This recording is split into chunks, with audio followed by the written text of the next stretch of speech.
ଜଗନ୍ନାଥ ଜୟ ଜୟ ଜଗନ୍ନାଥ। ଆମେ ଯେଉଁ ଆଲୋଚନା କରୁଅଛେ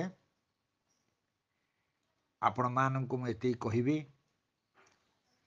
ଆପଣମାନଙ୍କ ଭିତରୁ ଅନେକ ମୋର ବ୍ୟକ୍ତିଗତ ହ୍ୱାଟ୍ସଆପ୍ ନମ୍ବରରେ କିଛି ପ୍ରଶ୍ନ ପଚାରୁଅଛନ୍ତି। ସେମାନେ ଧନ୍ୟବାଦ। ସେଇଭଳି ଜଣେ ପ୍ରଶ୍ନ ପଚାରିଛନ୍ତି, ଯୋଗ କର୍ମସୁ କୌଶଳମ୍। ତାହେଲେ ଏ ସର୍ବାଙ୍ଗୀନ କର୍ମ କୌଶଳ ଭଗବାନ କାହା କ'ଣ ବୋଲି କହିଛନ୍ତି? ଆଉ ଏ ଅଧମ ଅକିଞ୍ଚନ ଯେତିକି ଭାବିଛି ତାହା କହୁଛି ଯେ ଜଳ ଯଦି ମଇଳା ହେଇଗଲା, ମାନେ ଅବିଶୁଦ୍ଧ ହେଇଗଲା, ତାହେଲେ କ'ଣ ଆମେ ଜଳ ପିଇବା ଛାଡ଼ିଦେବା? କୌଶଳ କରି ଜଳକୁ ବିଶୁଦ୍ଧ କରିବାକୁ ପଡ଼ିବ, ତାପରେ ଆମେ ତାକୁ ପିଇବା। ସେମିତି ସେବକର କର୍ମ ଦୋଷାବହ ହେଲେ କର୍ମ ତ୍ୟାଗ କରାଯିବ ନାହିଁ, କୌଶଳରେ ଦୋଷ ପରିହାର କରି କର୍ମ କରିବାକୁ ପଡ଼ିବ। ଏହା ହିଁ ହେଉଛି ଯୋଗ କର୍ମସୁ କୌଶଳ।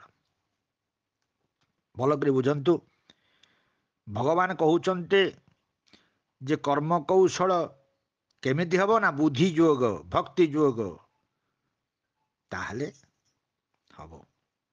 ଗୀତାର ନିର୍ଦ୍ଦେଶିତ ଭଗବାନଙ୍କର ଉପଦେଶ ହୃଦୟଙ୍ଗମ କରିବାକୁ ପଡ଼ିବ।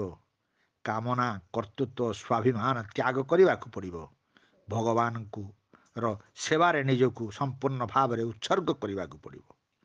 ତାହେଲେ ଜନ୍ମ ଜନ୍ମାନ୍ତରର କର୍ମ ଫଳର ଯେଉଁ ଶୃଙ୍ଖଳାୟିତ, ଯେଉଁ ଯାହାକୁ କୁହାଯାଉଛି କର୍ମଫଳର ଯେଉଁ ଶୃଙ୍ଖଳା ଆମ ଗୋଡ଼ରେ ଲାଗିଛି, ପାଦରେ ଲାଗିଛି, ତାହା ପାଇଁ ଆମେ ଶାସ୍ତି ଭୋଗ କରୁଛେ, ସେଥିରୁ ଆମେ ମୁକ୍ତ ହେଇଯିବା। କୃଷ୍ଣ ଭାବନାରେ କର୍ମକୁ କର୍ମଫଳର ପ୍ରକ୍ରିୟାରେ ପରିଶୁଦ୍ଧ କରିବାଟା ହିଁ କୌଶଳ। ତେଣୁ ଯେଉଁ ଲୋକ କୃଷ୍ଣଙ୍କୁ ଭଜନ କରେ ସେ ବଡ଼ ଚତୁର ବୋଲି କୁହାଯାଏ। ଆଉ ଗୋଟିଏ ସୁନ୍ଦର ପ୍ରଶ୍ନ ଆସିଛି, ଆମେ 52 ନମ୍ବର ଶ୍ଳୋକ, ମୋହ କଲିଳମ୍ ପଚାରିଛନ୍ତି ଯେ ମୋହ କଲିଳମ୍ ମାନେ କ'ଣ? ଯେ ମୋହ ରୂପ କଳୁଷତା, ଯେ ମୋହ ରୂପ ଗଭୀର ଯେଉଁ ଅରଣ୍ୟ ରହିଛି, ସେ ଭଗବାନ କେମିତି କହୁଛନ୍ତି? ଶ୍ରୀକୃଷ୍ଣ ଭଗବାନ କହୁଛନ୍ତି ମୋହ, ଏଠାରେ ଅବିବେକ ବା ଅଜ୍ଞାନତା ବୁଝିବାକୁ ପଡ଼ିବ। ମାନେ ଆମେ ଜାଣିପାରୁନେ ମୋହରେ ପଡ଼ିଯାଇଛେ, ଇଏ ମୋର ପୁଅ, ତା ପାଇଁ ମୁଁ ଏଇ କାମଟା କରିଦେବି। ତେଣୁ ଯେଉଁ ଅସତ୍ୟରେ ସତ୍ୟବୋଧ, ଅନିତ୍ୟରେ ନିତ୍ୟବୋଧ, ଦେହରେ ଆତ୍ମବୋଧ ହେଲେ ବୁଦ୍ଧି ବିପର୍ଯ୍ୟୟ ହେଇଯାଏ। ଆଉ ଥରେ ଶୁଣନ୍ତୁ, ଯେଉଁ ଅସତ୍ୟରେ ସତ୍ୟବୋଧ, ଯେଉଁଟା ଅସତ୍ୟ ତାକୁ ଆମେ ଭାବିବା ସତ୍ୟ। ଆରେ ଏଇ ଘରକୁ ତମେ ଯେଉଁ କହୁଛ ମୋର ଘର ବୋଲି, କେତେ ଦିନ ସେ ଘରକୁ ସମ୍ଭାଳିବ? ଯେ ତମେ ଜଗୁଆଳି, ଆଉ କେତେଦିନ ପରେ ତମର ରିଟାୟାର୍ଡ ହେଇଯିବ, ତମେ ଆଉ ଏଇ ଘରେ ରହିପାରିବନି। ତାହେଲେ ତୁମେ ଅସତ୍ୟକୁ ସତ୍ୟ ବୋଲି କାହିଁ ଭାବୁଛ? ଅନିତ୍ୟକୁ ନିତ୍ୟ ବୋଲି କାହିଁ ଭାବୁଛ? ଆଉ ଏ ଦେହଟାକୁ ତମେ ଭାବୁଛ ଆତ୍ମା ଦେହ ଅଲଗା।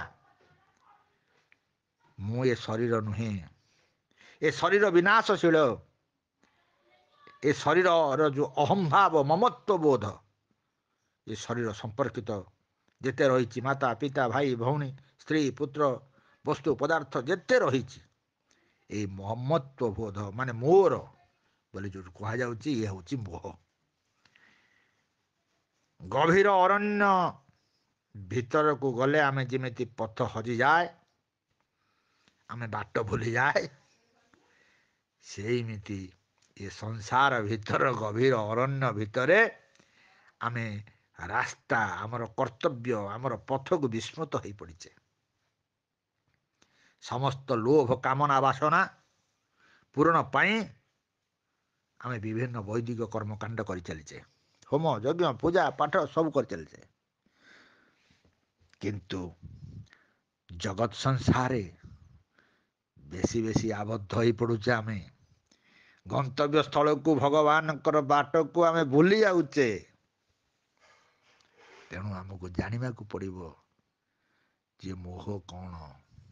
ଏ ସଂସାରର ମୋହ ମାୟାକୁ ପରିତ୍ୟାଗ କରିବାକୁ ପଡ଼ିବ। ପଦ୍ମପତ୍ରରେ କହିବା କଥା ଯେ ମୋହ ଛାଡ଼ିବା ବୋଲି ଘର ସଂସାର ଛାଡ଼ି ଦେଇ ପଳେଇବା ନା।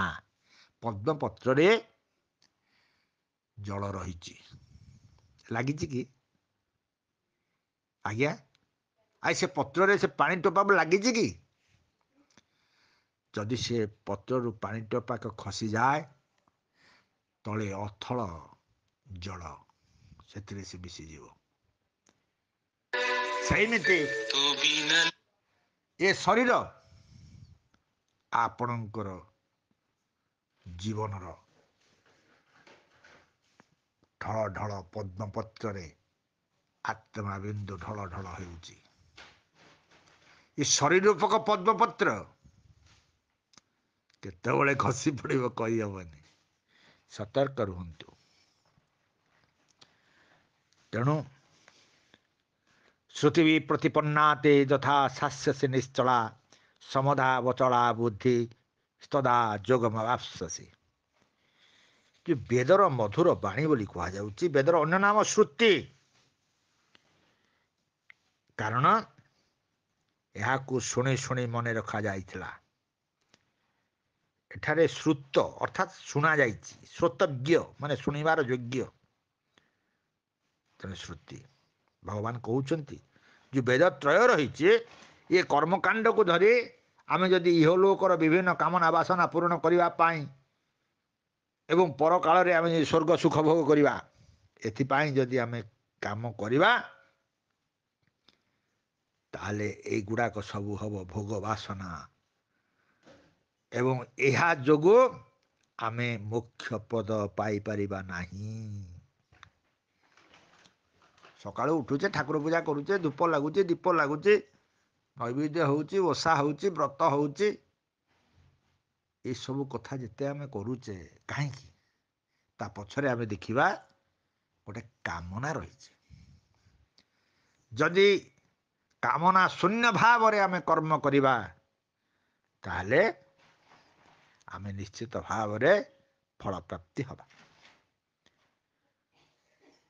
ଭଗବତ ଭକ୍ତି ଯେଉଁ ବୈଦିକ ଆଚାର ଅନୁଷ୍ଠାନ ଚାଲିଛି, ସେଥିରେ ଯେମିତି ଆମେ କହିବା ତପଶ୍ଚର୍ଯ୍ୟା, ଯାଗଯଜ୍ଞ, ପୂଜା ଅର୍ଚ୍ଚନା, ଉପବାସ, ତାର ଉଦ୍ଦେଶ୍ୟ କ'ଣ? ତା ପଛରେ ଦେଖିବା ଗୋଟେ ଉଦ୍ଦେଶ୍ୟ ରହିଛି, କାମନା ରହିଛି। କେବେ ଭଗବାନଙ୍କ ପାଖରେ ଆମେ ଦି ଟୋପା ଲୁହ ଗଡ଼େଇ କହୁଛେ, ହେ ପ୍ରଭୁ ଆପଣ ମୋତେ ଶାନ୍ତି ଦିଅନ୍ତୁ, ଏ କଥା ମାଗିଛେ ନା। ଦିବ୍ୟ ଜ୍ଞାନ ପ୍ରାପ୍ତି ପାଇଁ ଆମକୁ ଭଗବାନଙ୍କ ପାଖରେ ପ୍ରାର୍ଥନା କରିବାକୁ ପଡ଼ିବ, ଶାନ୍ତି ପାଠ କରିବାକୁ ପଡ଼ିବ। ଜୟ ଜଗନ୍ନାଥ। ଯେତିକି ପୁଣି ଆଉ ଦିନେ ଜୟ ଜଗନ୍ନାଥ।